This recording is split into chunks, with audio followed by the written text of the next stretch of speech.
너무 애지중지하면 호되게 잃는다.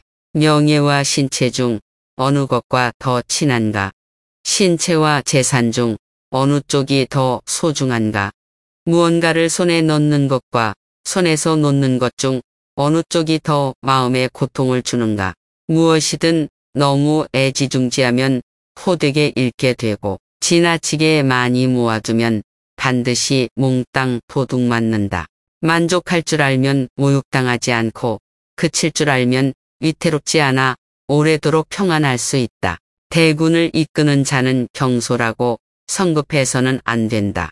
무거운 것과 가벼운 것을 하나로 내놓으면 무거운 것이 아래로 내려가 그 둘 사이에 뿌리 역할을 하고 조용한 자와 소란한 자가 함께 있으면 조용한 자가 뿌리가 되어 소란한 자의 군주가 된다. 무거움은 가벼움의 뿌리요. 차분함은 조급함의 주인이다. 이끄는 자는 수많은 말을 듣더라도 예민하게 동요하지 말고 행동함에 있어 온종일 조용하고 묵직해야 한다. 한 나라의 군주가 어찌 몸을 가벼이 움직일 수 있겠는가?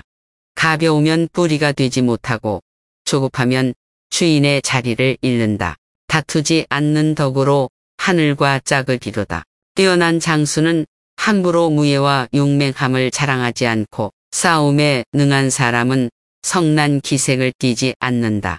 남을 부리는데 능한 사람은 스스로 자신을 낮출 줄 안다. 이를 일커로 다투지 않는 덕이라 하고 사람을 다루는 법이며 자연의 도리에 부합하는 것이라고 한다. 이것이 예로부터 내려오는 가장 뛰어난 사람의 모습이다. 마지못해 싸우는 쪽이 이긴다. 용병술에 관해 이런 말이 있다. 굳이 싸움의 주도권을 잡으려 하지 말고 부득이한 상황 속에서는 수비 자세를 취하라. 굳이 일보 나아가려 하지 말고 삼보 후퇴하라. 이는 행동했으나 행동으로 보이지 않고 팔을 걷어붙였으나 그 팔이 보이지 않으며 무기를 잡았으나 무기가 보이지 않고 적을 공격했으나 공격이 보이지 않게 하라는 것이다.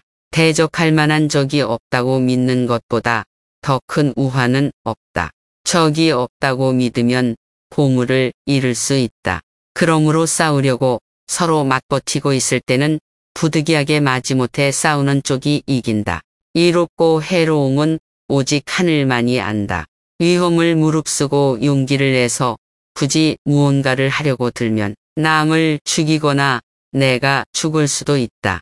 하지만 위험을 무릅쓰고 용기를 내서 굳이 무언가를 하려고 들지 않으면 남을 살리거나 내가 살게 된다. 내가 보기에 이 둘은 어떤 경우에는 이롭고 또 어떤 경우에는 해롭다. 한데 과연 하늘은 어느 쪽을 싫어할지 그 누가 알 수 있겠는가? 어려운 일은 아직 쉬운 일일 때 시작하라. 행동할 때는 일체의 억지스러움을 없애고 일거리를 없애는 것을 일로 삼으며 맛이 없는 것을 참맛으로 삼는다. 작은 것을 크게 여기고 적은 것을 많게 여기며 원하는 덕으로 갚는다. 어려운 일은 그것이 아직 쉬운 일일 때 시작하고 큰 일은 그 일이 아직 작은 일일 때 해치워라. 천하의 어려운 일은 모두 쉬운 일에서 시작되고 천하의 큰 일은 모두 사소한 일에서 시작된다. 아는 자는 말하지 않고 말하는 자는 알지 못한다. 세상 만물을 알고 싶다면 입을 다물어 언어의 문을 닫아야 한다. 이성과 지혜의 빛을 누그러뜨리고 티끌 같은 먼지와 동화되어야 한다. 언어의 날카로움을 죽이고 서로 뒤엉켜 사는 삶의 세계를 이해해야 한다. 이것이 바로 현동, 즉 현유한 대동의 경지이다. 이런 알매, 경지에 이른 사람에게 언어에 의존하여 세상을 인식하는 사람은 대처할 방도가 없다. 그와 친해질 수도 없고 그를 소외시킬 수도 없다. 그를 이롭게 할 수도 없고 그에게 해를 끼칠 수도 없다. 그를 귀하게 만들 수도 없으며 그를 천하게 만들 수도 없다.